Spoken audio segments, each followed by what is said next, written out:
Suatu hari di sebuah desa kecil yang dikelilingi hamparan sawah dan pepohonan rindang, hiduplah seorang remaja bernama Raka.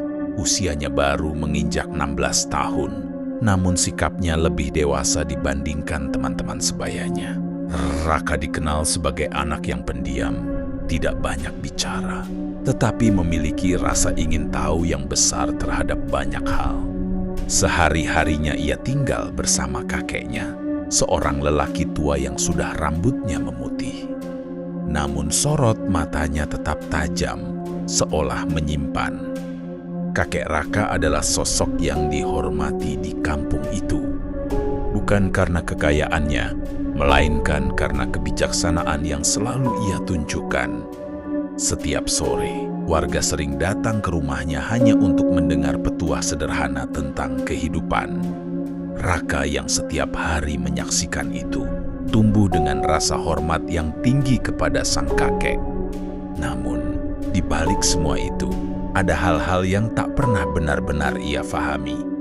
Setiap malam, kakeknya sering duduk sendiri di teras rumah sambil memejamkan mata, melantunkan doa-doa yang tidak semua orang mengerti. Malam itu, angin berembus pelan, membawa aroma tanah basah setelah hujan. Kakeknya memanggil Raka untuk duduk di sampingnya. Suasana terasa berbeda, lebih tenang dari biasanya. "Ah, Raka," kata sang kakek dengan suara yang sedikit serak namun penuh wibawa. "Hidup itu tidak selalu mudah. Akan ada masa di mana kamu harus berdiri sendiri menghadapi dunia yang keras." Raka menatap wajah kakeknya dengan penuh perhatian. Ia jarang mendengar nada serius seperti itu. "Apa maksudnya, kek?" tanyanya pelan. Sang kakek tersenyum tipis, lalu menepuk bahu Raka dengan lembut. "Aku sudah tua, nak, waktu kakek tidak akan lama. Kakek ingin kamu tumbuh jadi anak yang kuat, bukan hanya di badan, tapi juga di hati." Ucapan itu membuat dada Raka terasa sesak, namun ia hanya mengangguk, mencoba memahami setiap kata yang keluar dari mulut orang yang telah membesarkannya itu. Malam itu kakeknya mengajarkan sebuah doa yang katanya telah diwariskan turun-temurun. Ini bukan untuk menantang orang, bukan untuk menunjukkan siapa yang hebat. Ini untuk melindungi dirimu, supaya kamu tidak mudah goyah kalau suatu saat ada yang mencoba menjatuhkanmu, ucap sang kakek lagi. Raka menghafal doa itu dengan sungguh-sungguh, meski ia tidak sepenuhnya mengerti maksudnya. Yang ia tahu, kakeknya mengajarkan sesuatu yang penting, sesuatu yang hanya ia dan kakeknya yang tahu. Malam itu juga, sang kakek memandang langit lama sekali, seolah ingin menyampaikan banyak hal yang tidak sempat ia ucapkan. Raka hanya duduk diam, merasakan angin malam yang makin dingin, tanpa tahu bahwa malam itu adalah awal dari sebuah perubahan besar dalam hidupnya. Tidak lama setelah kejadian itu, kesehatan kakeknya semakin menurun. Raka berusaha merawatnya dengan sabar, membantu memasak, membersihkan rumah, hingga menemaninya berbincang saat malam menjelang. Hingga suatu pagi, kabar duka datang. Kakeknya pergi untuk selamanya, meninggalkan rumah yang kini terasa hampa. Namun sebelum berpulang, kakeknya sempat berkata lirih, "Ingat, Raka, yang terkuat itu bukan yang berani melawan orang lain, tetapi yang mampu menjaga hatinya sendiri." Kata-kata itu terus terngiang di telinga Raka, menjadi bagian dari dirinya. Dan ia tidak pernah menyadari bahwa warisan terbesar yang ditinggalkan sang kakek bukanlah sekadar ilmu, tetapi juga tanggung jawab besar untuk masa depannya. Setelah kepergian kakeknya, hari-hari Raka terasa berbeda. Rumah yang dulu hangat kini menjadi sunyi, seolah kehilangan nyawanya. Setiap kali melangkah melewati kursi tua di teras, ia masih bisa membayangkan sosok kakeknya duduk sambil tersenyum tipis. Raka berusaha tegar, tetapi di dalam hatinya ada kekosongan yang sulit diisi. Namun perlahan, sesuatu yang aneh mulai ia rasakan. Ia menjadi lebih tenang menghadapi banyak hal. Jika sebelumnya ia sering canggung saat berhadapan dengan orang yang lebih dominan, sekarang ia mampu berdiri tegak dan berbicara dengan jelas tanpa rasa takut. Ketika ada teman yang mencoba mengejek atau mengolok-oloknya, ia hanya menatap mereka dengan senyum ringan. Dan anehnya, justru mereka yang akhirnya memilih diam. Kabar tentang perubahan Raka mulai menyebar di sekolah. Ada yang mengaguminya, ada pula yang merasa risih. Beberapa teman mendekatinya dengan rasa ingin tahu yang besar. "Rak, kamu sekarang beda banget ya. Dulu kamu pendiam, sekarang kayak gak takut sama siapapun," ujar salah seorang temannya saat jam istirahat. Raka hanya mengangkat bahu dan menjawab sederhana, "Aku cuma berusaha jadi diriku sendiri." Namun, semakin ia berusaha rendah hati, semakin banyak pula yang penasaran dengan rahasia di balik ketenangannya. Ada yang mulai menyebar gosip bahwa Raka memakai sesuatu atau bahkan belajar ilmu aneh dari almarhum kakeknya. Raka hanya tersenyum setiap kali mendengar itu. Dalam hatinya, ia tahu bahwa yang diwariskan kakeknya bukanlah sesuatu untuk pamer, melainkan untuk menjaga diri.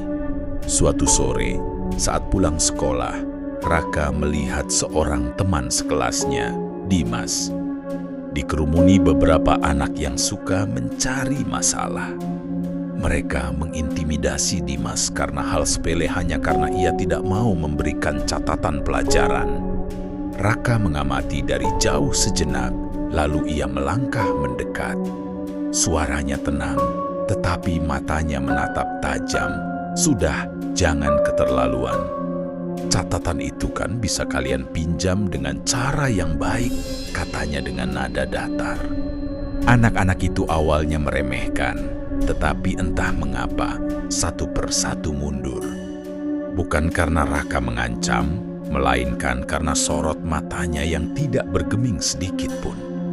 Dimas hanya bisa berterima kasih dengan wajah pucat, sementara Raka melanjutkan langkahnya seolah tidak terjadi apa-apa. Sejak saat itu, banyak yang semakin penasaran. Apa yang membuat Raka begitu berbeda? Kenapa ia bisa sedingin itu dalam menghadapi masalah, tetapi tetap tidak terlihat sombong? Sementara itu, Raka semakin yakin bahwa pesan kakeknya memang benar. Ilmu ini bukan untuk pamer, tetapi untuk menjaga hati agar tidak mudah goyah. Hari demi hari berlalu, dan Raka mulai menyadari satu hal, kekuatan sejati bukanlah membuat orang takut, tetapi membuat orang berpikir dua kali sebelum menyakiti yang lemah.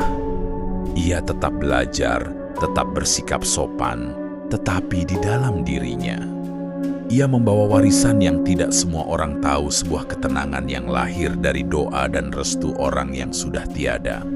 Waktu terus berjalan. Hari-hari Raka mulai kembali seperti biasa, namun dirinya tidak lagi sama seperti dulu. Dia lebih dewasa dalam berpikir, lebih tenang dalam bertindak, dan lebih berani menghadapi setiap masalah yang datang. Tetapi dalam ketenangan itu, ia juga merasakan tanggung jawab yang berat.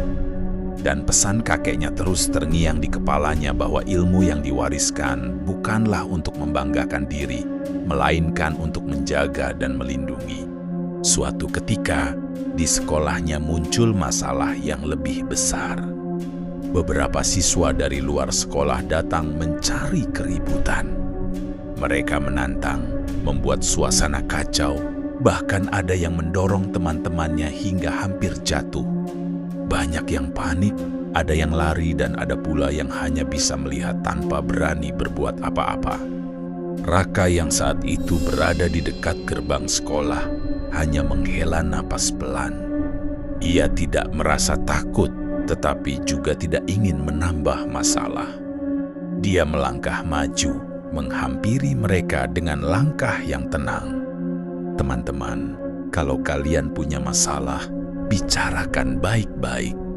Jangan membuat suasana jadi kacau, ucapnya dengan suara yang datar namun jelas.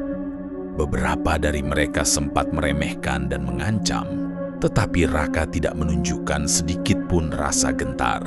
Sorot matanya yang tegas membuat mereka saling pandang, ragu untuk melanjutkan keributan itu. Tanpa perlu membentak atau menyentuh mereka, situasi perlahan mereda. Orang-orang mulai mengerti bahwa keberanian bukan soal otot atau suara yang keras, melainkan tentang cara kita mengendalikan keadaan. Raka menyadari satu hal penting, ilmu yang diwariskan kakeknya bukan untuk membuat orang tunduk karena takut, tetapi untuk memberi rasa aman kepada orang-orang di sekitarnya. Malam itu, saat ia duduk di teras rumah sendirian, Raka memandang langit yang dipenuhi bintang. Ia teringat ucapan kakeknya sebelum meninggal adalah, "Yang terkuat itu bukan yang bisa mengalahkan orang lain, tapi yang mampu mengalahkan dirinya sendiri." Perlahan, ia mulai memahami maksud kalimat itu. Kekuatan sejati bukanlah ketika orang lain takut pada kita, tetapi ketika kita mampu menggunakan kekuatan itu untuk hal yang benar. Sejak hari itu, Raka bertekad untuk selalu menjaga warisan yang ia terima dengan hati yang bersih.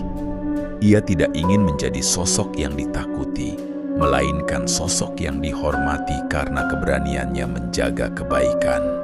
Pelajaran itu ia bawa kemanapun dia pergi, bahwa keberanian sejati lahir dari hati yang tenang, pikiran yang jernih, dan niat yang tulus untuk melindungi, bukan menyakiti. Bagaimana pendapat kalian tentang rahasia keluarga yang diwariskan secara turun-temurun seperti dalam cerita ini? Apakah rahasia semacam itu harus dijaga selamanya atau sebaiknya dibuka supaya orang lain juga bisa mengambil manfaatnya? Tulis di kolom komentar.